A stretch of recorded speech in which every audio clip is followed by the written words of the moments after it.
Hello दोस्तों, good morning. स्वागत है आप सभी का इनके जन क्लासेस में। शुरू करते हैं हम पार्ट 3 उपसर्ग से संबंधित और इम्पोर्टेंट क्वेश्चन ही लेके आता हूँ मैं यहाँ पे। और अपवाद टाइप होते हैं जो हमें ध्यान नहीं रहते हैं, ऐसे उपसर्ग मैं आपके लिए लेके आता हूँ। तो शुरू करते हैं क्वेश्चन नंबर 34। स्वागत में उपसर्ग है, आपको बताना है स्वागत में उपसर्ग क्या है। शव, सु, स या कोई नहीं। तो दोस्तों, अगर आप शादी में गए होंगे तो वहाँ ऊपर लिखा होता है कि फलाना परिवार आपका सुस्वागतम करता है, सुस्वागत करता है। तो वहीं से आपको ध्यान रखना है। तो इसमें उपसर्ग क्या आ जाएगा, सु आ जाएगा। ठीक है, नेक्स्ट क्वेश्चन। स्वभाव में उपसर्ग है, स्वभाव में उपसर्ग है। सम, सु, सव, स। तो स्वभाव में उपसर्ग आ जाएगा स्व। ठीक है, अर्थात स्व मतलब कि खुद का भाव। ध्यान रखना, देखो 3 पॉइंट याद रखने उपसर्ग में। पहला पॉइंट याद रखना है कि अधिकांश उपसर्ग में संधि विच्छेद होता है, अर्थात ऐसा अगर आपको चीज़ नहीं टूट रही है तो उसको मत तोड़ो। और दूसरा पॉइंट याद रखना है कि शब्द, शब्दांश प्लस मूल शब्द, शब्दांश प्लस मूल शब्द। ध्यान रखना, शब्दांश, क्या कह रहा हूँ मैं, शब्दांश। शब्दांश यहाँ पे अपना निकाल दिया अपने, स्व निकाल दिया। क्या निकाल दिया, स्व। और प्लस मूल शब्द निकाल दिया भाव। क्या निकाल दिया, भाव। ये तो अपना मूल शब्द हो गया। क्या हो गया, मूल शब्द। इसका भी अर्थ निकलेगा और इसका भी अर्थ निकलेगा, अर्थात ऐसा उपसर्ग बनाना है आपको कि दोनों का अर्थ निकले। पूरे शब्द के ऐसे टुकड़े करने हैं कि दोनों के अर्थ निकले। जैसे यहाँ भाव का अर्थ निकल रहा है और स्व का भी अर्थ निकल रहा है। स्व मतलब कि खुद के और भाव मतलब कि खुद का भाव। ठीक है, और ये आपको दूसरा पॉइंट याद रखना है। और तीसरा पॉइंट आपको बताया मतलब कि दोनों के अर्थ निकलना चाहिए। पहला पॉइंट, अधिकांश तो संधि विच्छेद होता है उपसर्ग में। दूसरा, शब्दांश प्लस मूल शब्द आना चाहिए। और तीसरा, दोनों के अर्थ निकलने जरूरी है। ठीक है दोस्तों, वही टुकड़े सही होंगे। तो यहाँ पे उपसर्ग में अपन निकालेंगे स्व, क्योंकि स्व का मतलब होता है खुद का और भाव मतलब भाव, भावनाएं। तो इसका उपसर्ग होगा सी। 36 वेरी इंपॉर्टेंट क्वेश्चन है, बहुत ही इंपॉर्टेंट है, एग्जाम में आया हुआ है बहुत बार, आरओ वगैरह में 2010 में। निम्न में से उपसर्ग विधि से बना शब्द कौन सा नहीं है। तो आपको बताना है कौन सा उपसर्ग नहीं है। दुकाल, यहाँ पे कुपुत्र लिखा है दोस्तों, और सी है दुकान और डी है नन। यहाँ पे ध्यान रखना, यहाँ पे लिखा है कुपुत्र, यहाँ थोड़ा प्रिंट मिस्टेक हो गई है, क नहीं है, कुपुत्र। ठीक है, तो इसमें आपको बताना कौन सा उपसर्ग नहीं, उपसर्ग से नहीं बना है। दुकाल, अर्थात दु का मतलब होता है बुरा, दु का मतलब क्या होता है बुरा, और काल का मतलब होता है समय, बुरा समय। कु का मतलब होता है बुरा और पुत्र का मतलब होता है पुत्र, तो बुरा पुत्र। ठीक है, और दु का मतलब होता है बुरा, और कान का मतलब क्या निकालेंगे आप सभी, निकालेंगे अपने शरीर के 2 कान, जो कि गलत है। और इसमें यही आएगा, उपसर्ग से नहीं बना है, सी ऑप्शन। आप कहेंगे कि यहाँ पे भी, यहाँ पे तो आपने दु उपसर्ग निकाल दिया, लेकिन यहाँ पे आपने दु उपसर्ग क्यों नहीं निकाला। यहाँ पर इसलिए नहीं निकाला क्योंकि दोनों का अर्थ नहीं आ रहा है। अगर मैं दु प्लस कान कर देता हूँ तो चलो, दु का तो मैंने अर्थ निकाल दिया कि बुरा, लेकिन कान का अर्थ क्या होता है कि बुरे कान, ऐसा होता है क्या, नहीं होता है।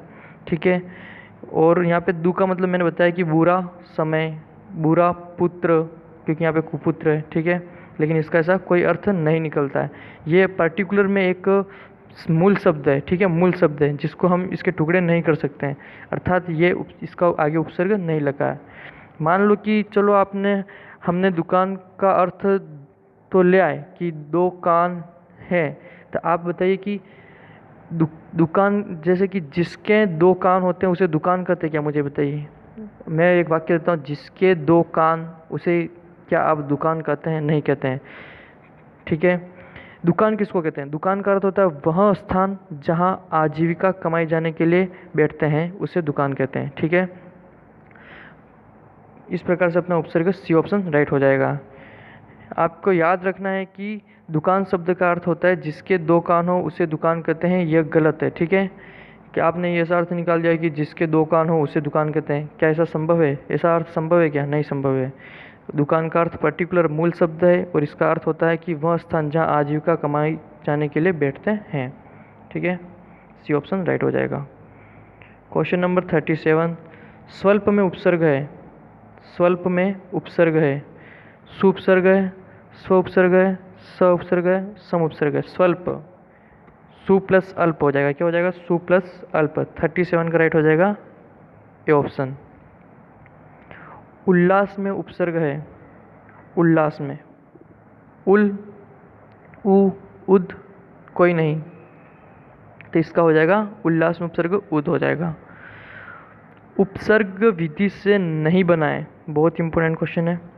उपसर्ग विधि से नहीं बनाए, तो कौन सा नहीं बना आपको ये बताना है। बताइए दोस्तों। कुमाता, कु का अर्थ आपको पहले बता दिया, बुरी माता। कु का मतलब होता है बुरा।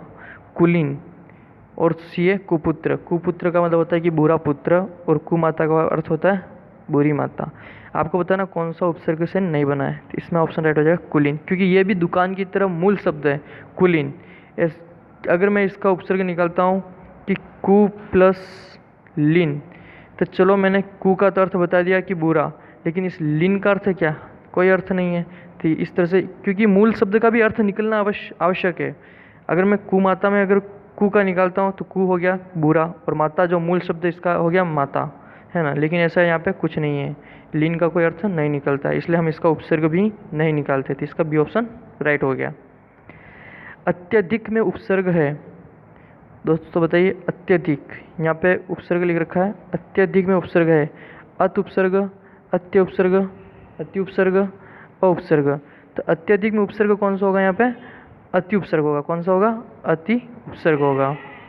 क्योंकि दोस्तों यहाँ पे एक तो ध्यान रखना है, यहाँ पे यण संधि काम आ रही है। कौन सी संधि काम आ रही है? यण। क्योंकि आपने यण संधि संस्कृत में एक सूत्र पढ़ा होगा यण संधि का, इको यणची। क्या पढ़ा होगा? इको यणची। इको यणची में क्या होता है कि ई का य हो जाता है। क्या हो जाता है? ई का हो जाता है य। तो इसी प्रकार से यहाँ अति में जो ई है उसका क्या हो गया? य हो गया है, ठीक है। और त क्या हो गया? हलंत हो गया है, ठीक है दोस्तों। तो ये एक यण संधि का भी उदाहरण है, इसलिए अत्यधिक में उपसर्ग क्या होगा? अति उपसर्ग होगा।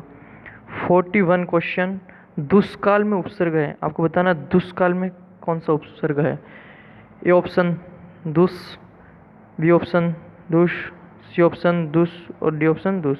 दोस्तों अगर आप कहेंगे कि ये तो सब सेम है, नहीं है। आप इसमें ऊ की मात्रा देखिए, यहाँ पे छोटी ऊ आ रही है, यहाँ पे बड़ी ऊ आ रही है, यहाँ पे छोटी ऊ आ रही है, यहाँ पे बड़ी ऊ आ रही है। बाकी यहाँ पीछे का भले सही हो तो कोई दिक्कत नहीं है। तो आपको थोड़ा इसमें सब कुछ ध्यान रहना चाहिए। तो इसका ऑप्शन राइट हो जाएगा दुष्काल में, सी ऑप्शन दुष। अब यहाँ पे ये क्यों नहीं है? अधिकांश तो नहीं, ध्यान रखना उपसर्ग हमेशा जो होते हैं वो छोटी मात्रा वाले ही होते हैं। ध्यान रखना दोस्तों, उपसर्ग होते हैं वो हमेशा छोटी मात्रा वाले ही होते हैं। अगर आप सु उपसर्ग पढ़ रहे हैं तो उसमें भी छोटी मात्रा ऊ आएगी, ध्यान रखना, ठीक है। इसी प्रकार अगर आप दूर पढ़ रहे हैं या दुष् पढ़ रहे हैं, कुछ भी पढ़ रहे हैं, वो छोटी मात्रा वाला ही आएगा, ठीक है दोस्तों। इसलिए हमेशा ध्यान रखना उपसर्ग होते हैं वो छोटी मात्रा वाले होते हैं। तो यहाँ पे ये तो पहले क्रॉस कर दो क्योंकि इसमें ऊ की मात्रा बड़ी आ रही है, ठीक है। दूसरा आपको ध्यान रखना है, या तो ये हो सकता है या फिर ये हो सकता है, लेकिन हम जानते हैं दुष्काल में ये कोई उपसर्ग होता ही नहीं है। उपसर्ग होता है तो ये वाला होता है, इसलिए सी ऑप्शन राइट हो जाएगा। क्वेश्चन नंबर 42, सबहित में उपसर्ग है। सबहित, सब का अर्थ होता है खुद का, ठीक है, और हित मतलब खुद के हित के लिए। तो दोनों का अर्थ आ रहा है, तो क्या हो जाएगा? 42 का आंसर राइट हो जाएगा बी, ठीक है। बी ऑप्शन राइट हो जाएगा, क्योंकि स्वहित, स्व प्लस हित, सब का अर्थ क्या बता दिया मैंने? स्वयं का, खुद का, और हित का मतलब ये मूल शब्द हो गया, तो खुद के हित के लिए। इस प्रकार से उपसर्ग बी राइट हो जाएगा। अर्थ आपको निकालना आना चाहिए दोस्तों। उच्चाटन में उपसर्ग है। उच्चाटन, उच्चाटन में उपसर्ग कौन सा हो जाएगा? इंपॉर्टेंट क्वेश्चन है। उच्च, उ, उद, नन।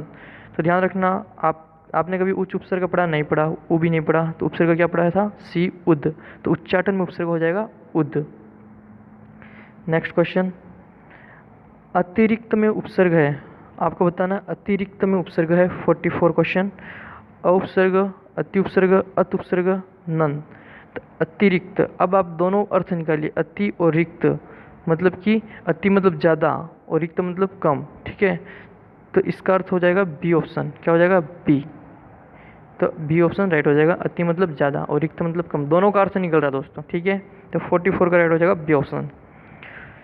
नेक्स्ट क्वेश्चन 45, अत्यधिक शब्द किस विधि से बना है। आपको बताना, बहुत ही इंपॉर्टेंट क्वेश्चन है। यहाँ पे पूछा है कि अत्यधिक शब्द, जो अत्यधिक शब्द है वो किस विधि से बना है। उपसर्ग विधि से बना है, संधि विधि से बना है, या दोनों से बना है, या किसी से नहीं बना है। तो अगर दोस्तों अगर ऑप्शन में आपका दोनों दे रखा है तो दोनों राइट हो जाएगा, क्योंकि अत्यधिक है जिसमें संधि भी हो रही है और उपसर्ग भी हो रहा है। ठीक है, तो जो अत्यधिक शब्द बना है वो उपसर्ग से भी बना है और संधि से भी बना है, अर्थात दोनों से बना है। 45 का राइट। लेकिन सेम क्वेश्चन आ रहा है 46, वेरी इंपॉर्टेंट क्वेश्चन। अत्यधिक शब्द किस विधि से बना है, दोबारा आया, लेकिन अब यहाँ पे ऑप्शन चेंज हो चुके हैं। उपसर्ग विधि से, संधि विधि से, समास विधि से या प्रत्यय विधि से। तो जो अत्यधिक शब्द बना है यहाँ पे हम सबसे ज़्यादा प्रायोरिटी किसी को देंगे, सबसे ज़्यादा महत्वता किसको देंगे, हम देंगे संधि को, क्योंकि हमें देखते ही पता चल रहा है कि इसमें संधि हो रही है। क्या हो रही है? संधि। कौन सी संधि हो रही है? यण संधि हो रही है। ठीक है, उसके बाद हम संधि से टुकड़ों को अलग करेंगे और अलग करने के बाद जो आएगा वो होगा उपसर्ग। ठीक है, पहले अपन उपसर्ग नहीं निकालेंगे, पहले अपन क्या करेंगे? अत्यधिक का संधि विच्छेद करेंगे। क्या करेंगे? अत्यधिक का संधि विच्छेद करेंगे। फिर अत्यधिक का संधि विच्छेद करेंगे तो क्या आएगा? अति आएगा। फिर हम बोलेंगे कि ये तो उपसर्ग है।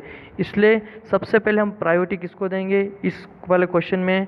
किस विधि से बना अत्यधिक? तो संधि से बना है, न कि उपसर्ग से। दोबारा बोल रहा हूँ क्वेश्चन, अत्यधिक शब्द किस विधि से बना है? तो संधि विधि से बना है।